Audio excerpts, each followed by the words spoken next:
Hello, this is just a quick video to show you how to quickly check to see which students have and do not have courses on their dash. The teachers at your school are working to create a class for your school or multiple classes by period. Let us know whatever you prefer.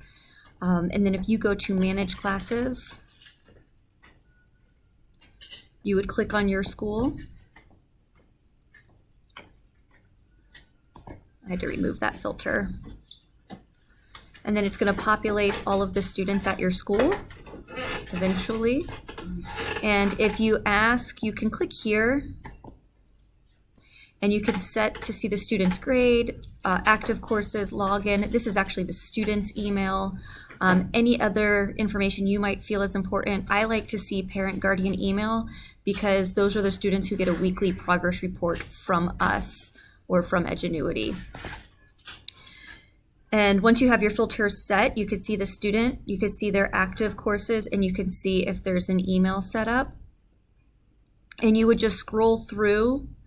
It tells you how many courses each student have, and you would just scroll through and you can look to see.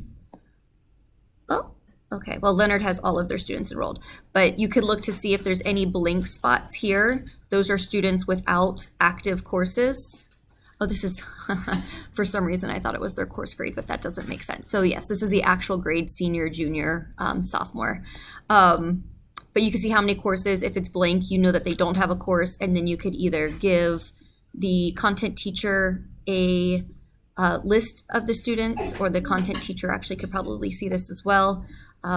As students get enrolled in courses, you'll start to see these numbers go up. But hopefully, all of your students will have courses, at least one course soon. I hope you found this helpful.